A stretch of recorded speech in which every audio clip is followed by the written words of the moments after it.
ሰላም ጤና ይስጥልኝ ውድ ተመልካቾቻችን ከተወዳጁ ጣቢያችን ብስራት ዩቲዩብ ቻናል ወደ እናንተ የሚደርሰው የመረጃ ሰዓታችን ተጀምሯል። መረጃዎቹን ወደ እናንተ በማድረስ እኔ ሰብለ አበበ ከእናንተ ጋር የጋራ ቆይታ ማድረግ ይሆናል። ከሀገር ውስጥ እንዲሁም ከባህር ማዶ መረጃ ይዘናል። ወደ ሀገር ውስጥ እናልፋለን።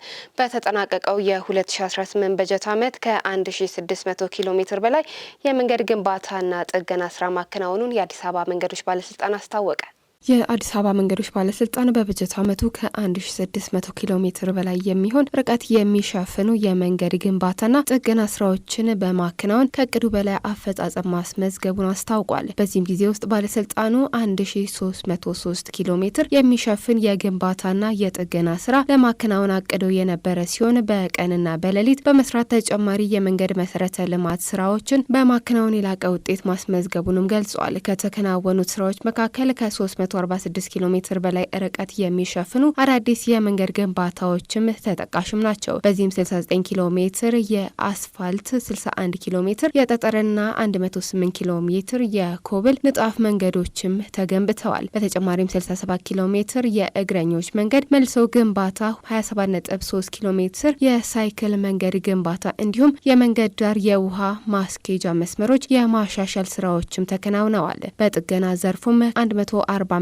ኪሎ ሜትር የአስፋልት፣ 42 ኪሎ ሜትር የጠጠር፣ 56 ኪሎ ሜትር የኮብል መንገድ ጥገና፣ 582 ኪሎ ሜትር የድሬኔጅ መስመር ጽዳትና 10.12 ኪሎ ሜትር የድሬኔጅ መስመር እድሳት ማከናወንም ተችሏል። በሌላ በኩል 435 ኪሎ ሜትር የመንገድ ምልክት ቀለም ቅብ፣ 29 የድልድይና የድጋፍ ግንብ ጥገናዎችን ጨምሮ 6 ኪሎ ሜትር የእግረኛ መከላከያ አጥር ግንባታም ተከናውኗል። በአጠቃላይ ከ1319 ኪሎ ሜትር በላይ የጥገና ስራዎች ተጠናቀው ለአገልግሎት መብቃታቸውን የባለስልጣኑ ምክትል ኃላፊ አቶ እያሱ ሰለሞን ጨምረው ለብስራት ራዲዮ መናገራቸው የሳምሬ ስዩም ዘገባ አመላክቷል።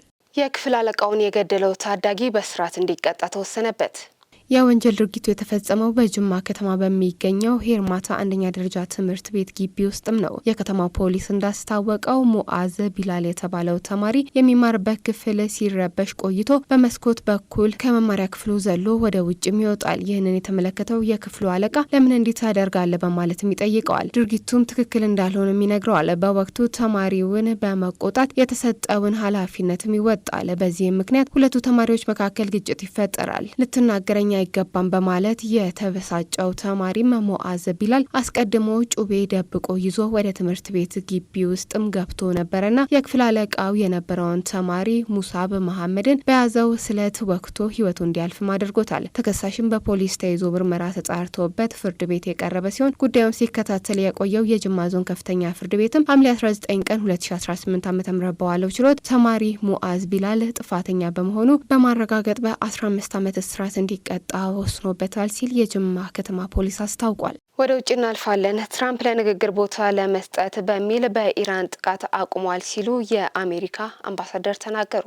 ፕሬዚዳንት ዶናልድ ትራምፕ በኢራን ላይ የሚሰነዘሩትን ጥቃቶች ለተከታታይ ምሽቶች አቁመዋል ሲሉ በተባበሩት መንግስታት ድርጅት የአሜሪካ አምባሳደር ገለጹ። ከፎክስ ኒውስ ጋር ቆይታ ያደረጉት አምባሳደሩ ማይክ ዋልትስ ፕሬዚዳንቱ ለንግግር ቦታ አይሰጡም ነው፣ ትንሽም ቢሆን ቦታ እየሰጡ ነውም ብለዋል። የኢራን ጦር ቃል አቀባይ ቴህራን በአካባቢው ላይ የምትሰነዝረውን የአጸፋ የበቀል ጥቃቶችን በምላሹ አስቆማለች ሲሉም ተደምጠዋል። ላለፉት 2 ሳምንታት ያህል የአሜሪካ ዕለታዊ ጥቃቶች ተከትሎ በሰኔ ወር የተደረሰው የተኩስ አቁም ስምምነት መፍረሱም ይታወሳል። የነዳጅ ዋጋ ጥቃቱ መቆሙን ተከትሎ በከፍተኛ ሁኔታ ቀንሷልም። ባለፈው ሳምንት ከግንቦት ወር በኋላ ለመጀመሪያ ጊዜ $100 ከደረሰ በኋላ ሰኞ ጠዋት በበርሜል ወደ $91 ዝቅም ብሏል። ትራምፕ ለጊዜው ጥቃቱ እንዳይባባስ ወስነዋል ወይ ተብለው የተጠየቁት ዋልትስ ፕሬዚዳንቱ ሁለቱንም አማራጮች ወደ ጠረጴዛ እየወሰዱ ነው ብለዋል። ዋልትስ በኒውዮርክ ታይምስ ላይ የግጭቱ መስፋት የአየር መከላከያ ጥይቶችን ክምችት አደጋ ላይ ሊጥል እንደሚችልም የተሰጠውን ሪፖርት ማጣጥለዋል። የአሜሪካ ጦር ይህንን ዘመቻ በብቃት ለማከናወን የሚያስፈልገውን ሁሉ አለውም ብለዋል። የብራዚል ፕሬዚዳንት ሌባና ወንጀለኛ ናቸው ሲሉ የአርጀንቲና ፕሬዚዳንት ተናገሩ። የአርጀንቲና ፕሬዝዳንት የብራዚል ፕሬዝዳንትን ሌባና ወንጀለኛ ብለው ከጠሩ በኋላ ብራዚል በቦነስ አይረስ የሚገኘውን አምባሳደሯን ወደ ሀገር ቤትም ጠርታለች። የአርጀንቲናው ፕሬዝዳንት ጃቪየር ሜሊ እሁድ ዕለት በሳኦ ፖሎ በተካሄደው የቀኝ ክንፍ እጩ ፍላዮ ቦልሳኖ የፕሬዝዳንታዊ ምርጫ ዘመቻ ለመጀመር በተደረገው ሰልፍ ላይም አስተያየታቸውን ሰጥተዋል። የብራዚልን ፕሬዝዳንት ሉዊዝ ኢናሲዮ ሉላጃ ሲልቫ በግልጽ ሳይጠቅሱ ከቦልሶናሮ ጎን መሰለፋቸውን በመግለጽ የብራዚላቻቸውን በማዋረድም ጠቅሰዋል። ሉላን ማስቆም የሚችለው ብቸኛው ሰው ቦልሶናሮ ነውም ብለዋል። የብራዚል ዲሞክራቶች የአርጀንቲናው መሪ ንግግር የብራዚልን መንግስት ህዝቦችንና ዲሞክራሲዋን እንደዘለፈም ተናግረዋል። ሉላ ያለምንም ጣልቃ ገብነት መምራታቸውን እንደሚቀጥሉና በብራዚል ማንም ሰው አፍንጫቸውን ወደማይገባ ቦታ እንደማያስገባም አስጠንቅቀዋል። በአርጀንቲና የብራዚል አምባሳደር ጁሊዮ ቢቴሊ ወደ ሀገር ቤት እንዲመለሱ አጃንስ ፍራንስ ፕሬስ ዘግቧል። ፍላቪዮ ቦልሶናሮ የብራዚል የቀድሞ ፕሬዚዳንት የጃይር ቦልሶናሮ ልጅም ናቸው። አባታቸው ጃይር ቦልሶናሮ ባለፈው ዓመት በሉላ ምርጫ ከተሸነፉ በኋላ በስልጣን ላይ በኃይል ለመቀጠል በማሴር ከ27 ዓመት በላይ እስራትም ተፈርዶባቸዋል። የወቅቱ የብራዚል ፕሬዚዳንት ሉላ እንደ አውሮፓውያን አቆጣጠር በ2018 በከባድ የሙስናና የጉቦ ቅሌት 12 ዓመት እስራትም ተፈርዶባቸው ነበር። ነገር ግን ከ18 ወራት ቆይታ በኋላም ተለቀዋል። የሉላ ጥፋት በ2021 በጠቅላይ ፍርድ ቤትም ተሰርዞላቸዋል። እናም በቀጣዩ ዓመት በፕሬዝዳንታዊ ምርጫ የቀኝ ክንፍ መሪውን ጃይር ቦልሶናሮን በጠባብ ውጤት አሸንፈው ስልጣን ለመጨበጥ በድጋሚም በቅተዋል። ተመልካቾቻችን እስካሁን ከእናንተ ጋር በመረጃ ቆይታ አድርገን ነበር። መረጃዎቹን ወደ እናንተ በማድረስ እኔ ሰብል አበበ ከእናንተ ጋር ቆይታ አድርጌ ነበር። መልካም ቆይታ